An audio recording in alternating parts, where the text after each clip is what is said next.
ओम शांति। 5 फरवरी 2025 की साकार मुरली है।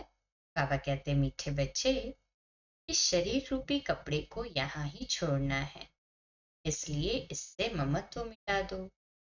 कोई भी मित्र संबंधी याद न आए।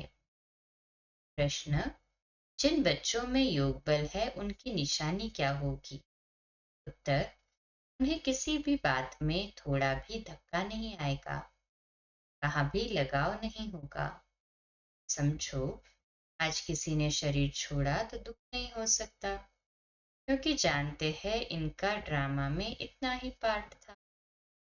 आत्मा एक शरीर छोड़ जाए दूसरा शरीर लेगी।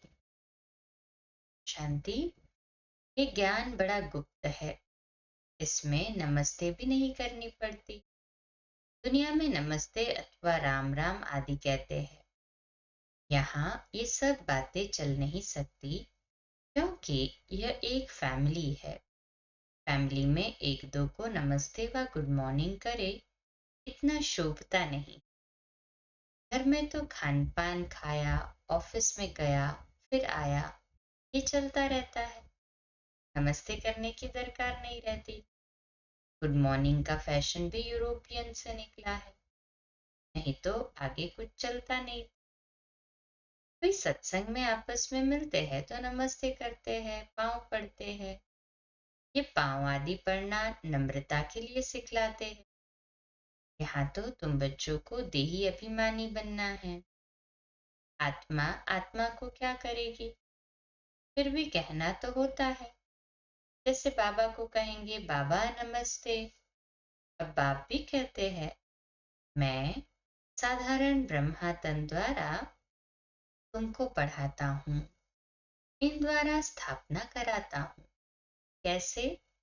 सो तो जब बाप सम्मुख हो तब समझावे, नहीं तो कोई कैसे समझे। ये बाप सम्मुख बैठ समझाते हैं तो बच्चे समझते हैं। दोनों को नमस्ते करनी पड़े। बाप दादा नमस्ते। बाहर वाले अगर ये सुने तो पूछेंगे कि ये क्या कहते हैं बाप दादा। डबल नाम भी बहुत मनुष्यों के होते हैं ना, जैसे लक्ष्मी नारायण अथवा राधे कृष्ण भी नाम है। ये तो जैसे स्त्री पुरुष इकट्ठे हो गए। अब ये तो है बाप दादा। इन बातों को तुम बच्चे ही समझ सकते हो। समझते हैं ना अभी यथार्थ ज्ञान को। कहे हाँ जी बाबा, पक्का पक्का बाबा ने हमें कर दिया। जरूर बाप बड़ा ठहरा। वह नाम भल डबल है, परंतु है तो एक ना। फिर दोनों नाम क्यों रख दिए हैं? अभी तुम बच्चे जानते हो ये रॉन्ग नाम है। बाबा और कोई तो कोई को पहचान, हाँ बाबा को तो और कोई पहचान न सके ना। तुम कहेंगे नमस्ते बाप दादा, बाप फिर कहेंगे नमस्ते जिस्मानी रूप बच्चे। परंतु इतना लंबा शोभता नहीं है। अक्षर तो राइट है। तुम अभी जिस्मानी बच्चे भी हो तो रूहानी भी हो। शिव बाबा सभी आत्माओं का बाप है, और फिर प्रजापिता भी जरूर है। प्रजापिता ब्रह्मा की संतान भाई बहन है। प्रवृत्ति मार्ग हो जाता है। तुम हो सब ब्रह्मा कुमार कुमारियां। ब्रह्मा कुमार कुमारियां होने से प्रजापिता भी सिद्ध हो जाता है। इसमें अंधश्रद्धा की कोई बात नहीं। बोलो ब्रह्मा कुमारियों को बाप से वर्षा मिलता है, ब्रह्मा से नहीं मिलता। ब्रह्मा भी शिव बाबा का बच्चा है। सूक्ष्म वतनवासी ब्रह्मा विष्णु शंकर, ये है रचना। नौ का रचयिता है शिव। शिव के लिए तो कोई कह न सके कि इनका क्रिएटर कौन। शिव का क्रिएटर कोई होता नहीं। ब्रह्मा विष्णु शंकर, ये है रचना। इन्हों के ऊपर, इन सभी के ऊपर भी है शिव। सभी आत्माओं का बाप है ना शिव बाबा। कहे हाँ जी बाबा। स अब क्रिएटर तो है, फिर प्रश्न उठता है कब क्रिएट किया? नहीं, ये तो अनादि है ना। इतनी आत्माओं का, इतनी आत्माओं को कब क्रिएट किया? ये प्रश्न नहीं उठ सकता कि अनादि ड्रामा चला आता है, बेअंत है, इसका कभी अंत नहीं होता। ये बातें तुम बच्चों में भी नंबरवार समझते हैं। यह है बहुत सहज। एक बाप के सिवाय और किसी से लगाव न हो, कोई भी मरे या जिए, अटैचमेंट न हो, कहीं पे भी लगाव न हो। गायन भी है, अम्मा मरे तो भी हलवा खाना। समझो कोई भी मर जाता है, फिक्र की बात नहीं, फिक्र की बात नहीं होती, क्योंकि ये ड्रामा अनादि बना हुआ है। ड्रामानुसार उनको इस समय जाना ही था, इसमें कर ही क्या सकते हैं। जरा भी दुखी बात नहीं। ये है योग बल की अवस्था। लॉ कहता है जरा भी धक्का नहीं आना चाहिए। सब एक्टर्स है ना, अपना अपना पार्ट बजाते रहते हैं। बच्चों को ज्ञान मिला हुआ है, बाप से कहते हैं हे परमपिता परमात्मा, आकर हमको ले जाओ, इतने सब शरीरों का विनाश कराए, सब आत्माओं को साथ में ले जाना, यह है बहुत भारी काम। यहाँ कोई एक मरता है तो 12 मास रोते रहते। बाप तो इतनी सारी ढेर आत्माओं को ले जाएंगे, सबके शरीर यहाँ छूट जाएंगे।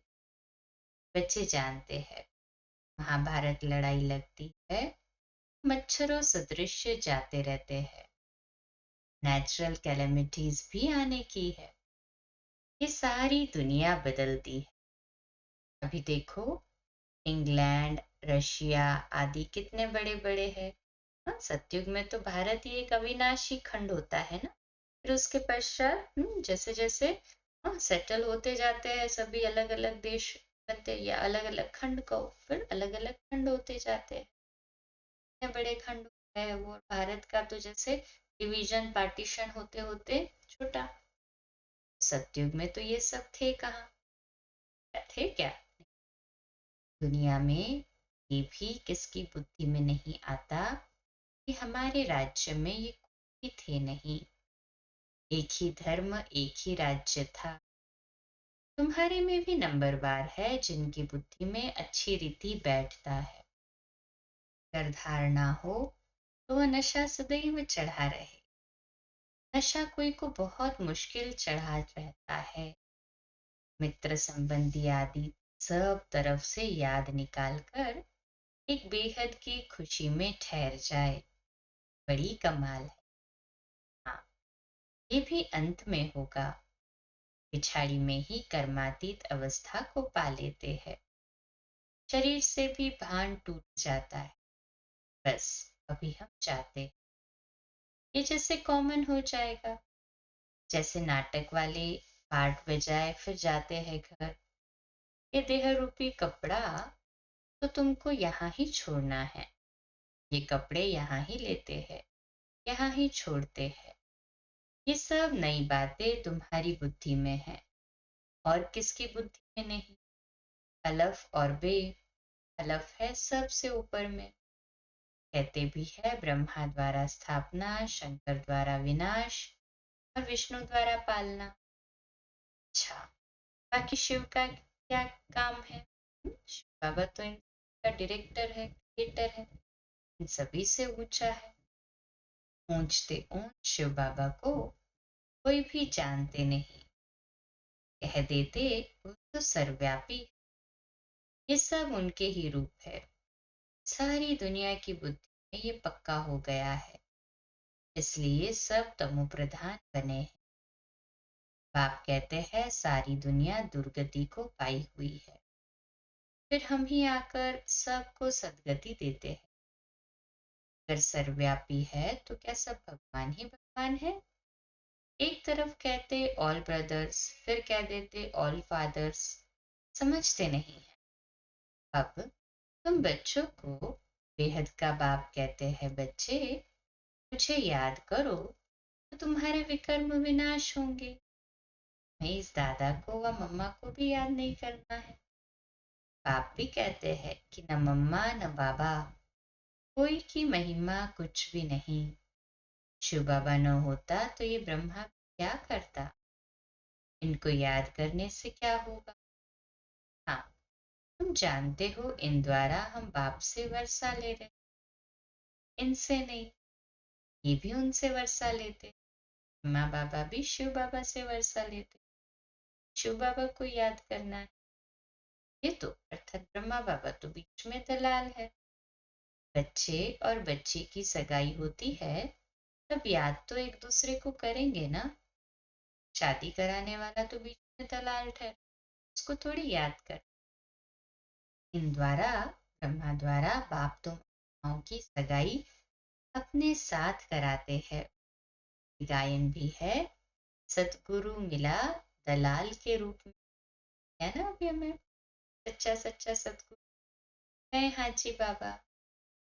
सतगुरु कोई दलाल नहीं है, सतगुरु तो निराकार है। कल गुरु ब्रह्मा गुरु विष्णु कहते, परंतु वो कोई गुरु है नहीं। सतगुरु एक बाप ही है जो सर्व की सदगति करते हैं। बाप ने तुमको सिखाया है, तब तुम औरों को भी रास्ता बताते हो और सबको कहते हो कि देखते हुए भी नहीं देखो। बुद्धि शिव बाबा से लगी रहे।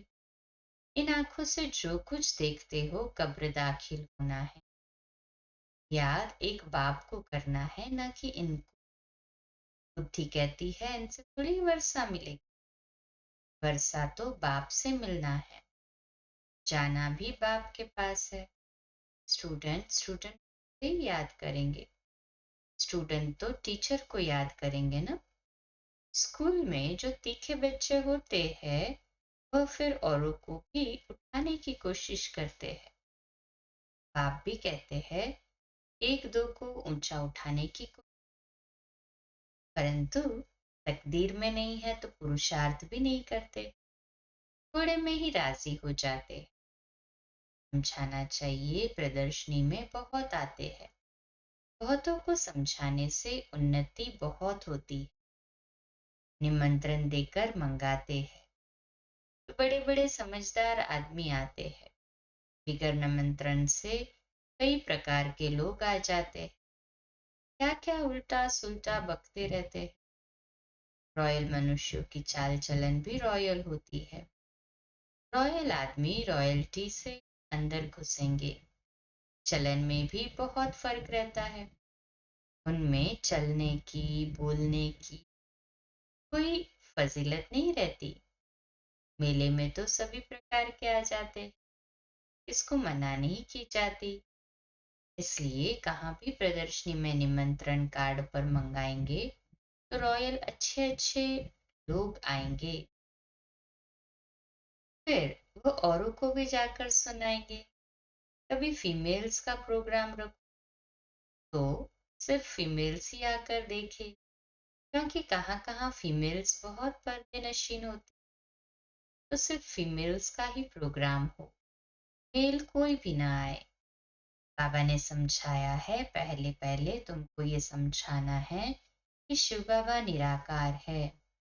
शिव बाबा और प्रजापिता ब्रह्मा दोनों बाबा हुए, दोनों एक रस तो हो न सके। जो दोनों बाबाओं से वर्षा मिले, वर्षा दादा का या बाप का मिलेगा। दादे की मिल्कियत पर हक लगता है, कल कैसा भी कपूत बच्चा होगा तो भी दादे का वर्षा मिल जाएगा। ये यहाँ का कायदा है। समझते भी है इनको पैसा मिलने से 1 वर्ष के अंदर उड़ा देंगे, लेकिन गवर्नमेंट के लॉ ऐसे है जो देना पड़ता है, गवर्नमेंट कुछ कर नहीं सकती। बाबा तो अनुभवी है ना। एक राजा का बच्चा था, 1 करोड़ रुपया 12 मास में खत्म कर, ऐसे भी होते हैं। शिव बाबा तो नहीं कहेंगे कि हमने देखा है। ये अर्थात दादा कहते हैं हम बहुत ऐसे मिसाल देखे। ये दुनिया तो बड़ी गंदी है, ये है ही पुरानी दुनिया, पुराना घर। पुराने घर को हमेशा तोड़ना होता है, इन लक्ष्मी नारायण के राजाई घर देखो कैसे फर्स्ट क्लास है। अभी तुम बाप द्वारा समझ रहे हो और तुम भी नर से नारायण बनते हो। ये है ही सत्य नारायण की कथा।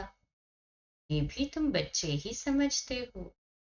तुम्हारे में भी पूरे फर्स्ट क्लास अभी बने नहीं है। इसमें रॉयल्टी बड़ी अच्छी चाहिए। तुम उन्नति को दिन प्रतिदिन पाते रहते हो, फ्लावर्स बनते जाते हो। तुम बच्चे प्यार से कहते हो बाप दादा। ये भी तुम्हारी नई भाषा है जो मनुष्यों की समझ में नहीं आ सकती। समझो, बाबा कहाँ भी जाए बच्चे कहेंगे बाप दादा नमस्ते। बाप रिस्पॉन्ड देंगे, यानी जिस्मानी बच्चों को नमस्ते। ऐसे कहना पड़े ना, कोई सुनेंगे तो कहेंगे ये तो कोई नई बात है, बाप दादा इकट्ठे कैसे कहते हैं। बाप और दादा दोनों एक कभी होते हैं क्या? नाम भी दोनों के अलग है ना। बाप अलग तो दादा अलग। बाबा पक्का कराते हैं कि शिव बाबा ब्रह्मा द्वारा तुम इन दोनों के हाँ, शिव बाबा ब्रह्मा दादा तुम इन दोनों के बच्चे हो ना। नहीं, हाँ जी बाबा। तुम जानते हो इस ब्रह्मा बाबा के अंदर शिव बाबा बैठे हैं। है ना पक्का निश्चय? नहीं, हाँ जी बाबा। बाप दादा के बच्चे हैं, ये भी बुद्धि में याद रहे तो खुशी का पारा चढ़ा रहे और ड्रामा पर भी पक्का रहना है। समझो कोई ने शरीर छोड़ा, जाकर दूसरा पार्ट बजाएंगे। हर एक आत्मा को अविनाशी पार्ट मिला हुआ है। इसमें कुछ भी ख्याल होने की दरकार नहीं। उनको दूसरा पार्ट जाए बजाना है, वापस तो बुला नहीं सकते। ड्रामा है ना, इसमें रोने की कोई बात नहीं। ऐसी अवस्था वाले ही निर्मोही राजा जाकर बनते हैं। सतयुग में सब निर्मोही होते हैं। यहाँ कोई मरता है तो कितना रोते हैं। बाप को पा लिया तो फिर रोने की दरकार ही नहीं। बाबा कितना अच्छा रास्ता बताते हैं। कन्याओं के लिए तो बहुत अच्छा है। बाप फालतू पैसे खर्च करे और तुम जाकर नरक में पड़ो। इससे तो बोलो हम इन पैसों से रूहानी यूनिवर्सिटी कम हॉस्पिटल खोलेंगे, बहुतों का कल्याण करेंगे, तो तुम्हारा भी पुण्य हमारा भी पुण्य हो जाएगा। छे, खुद भी उत्साह में रहने वाले हो कि हम भारत को स्वर्ग बनाने के लिए तन मन धन सब खर्च करेंगे। इतना नशा रहना चाहिए। देना हो तो दो, न देना हो तो न दो। तुम अपना कल्याण और बहुतों का कल्याण करने नहीं चाहते हो। इतनी मस्ती होनी चाहिए। खास कुमारियों को तो बहुत खड़ा होना चाहिए। अच्छा, मीठे मीठे सिकिलते बच्चों प्रति माता पिता बाप दादा का याद प्यार और गुड मॉर्निंग। रूहानी बाप की रूहानी बच्चों को नमस्ते। हम रूहानी बच्चों की रूहानी माता पिता बाप दादा को याद प्यार गुड मॉर्निंग और नमस्ते। वाह बाबा वाह, शुक्रिया बाबा शुक्रिया। के लिए मुख्य है पहली पॉइंट, अपनी चाल चलन बहुत रॉयल रखनी है, बहुत फजीलत से बातचीत करनी है, नम्रता का गुण धारण करना है। दूसरी पॉइंट, इन आंखों से जो कुछ दिखाई देता है ये सब कब्र दाखिल होना है, इसलिए इसको देखते भी नहीं देखना है। एक शिव बाबा को ही याद करना है, देहधारी को नहीं। आज का मीठा वरदान, मास्टर ज्ञान सागर बन गुड्डियों का खेल समाप्त करने वाले स्मृति सुसमर्थ स्वरूप भव। आज का स्वमान है, मैं स्मृति सुसमर्थ स्वरूप आत्मा हूँ। मैं स्मृति सुसमर्थ स्वरूप आत्मा हूँ। विश्लेषण, जैसे भक्ति मार्ग में मूर्ति बनाकर पूजा आदि करते हैं, फिर उन्हें डुबो देते हैं। आप उसे गुड्डियों की सच्चा कहते। ऐसे आपके सामने भी जब कोई निर्जीव असार बातें, ईर्ष्या, अनुमान, आवेश आदि की आती है और आप उनका विस्तार कर अनुभव करते या कराते हो कि यही सत्य है, तो ये भी जैसे उनमें प्राण भर देते हो। फिर उन्हें ज्ञान सागर बाप की याद से बीती सो बीती कर स्व उन्नति की लहरों में डुबोते भी हो। लेकिन इसमें भी टाइम तो वेस्ट जाता है ना। इसलिए पहले से ही मास्टर ज्ञान सागर बन स्मृति सो समर्थी भव के वरदान से इन गुड्डियों के खेल को समाप्त करो। स्लोगन है, जो समय पर सहयोगी बनते हैं उन्हें एक का पदम गुना फल मिल जाता है। व्यक्ति सारा एकांत प्रिय बन एकता और एकाग्रता को का। जो भी राजनेताएं व धर्म नेताएं हैं उन्हों को पवित्रता और एकता का अनुभव कराओ। इसी की कमी के कारण दोनों सत्ताएं कमजोर है। धर्म सत्ता को धर्म सत्ताहीन बनाने का विशेष तरीका है पवित्रता को सिद्ध करना और राज्य सत्ता वालों के आगे एकता को प्रसिद्ध करना। अच्छा, हम बोलो, धीरे बोलो, मीठा बोलो, सत्य बोलो, सोच समझ कर बोलो। निमित्त भाव, निर्माण भाव, निर्मल वाणी। आज का नया दिन आप सभी को मुबारक हो, मुबारक हो, मुबारक हो। शुभ दिवस। ओम शांति।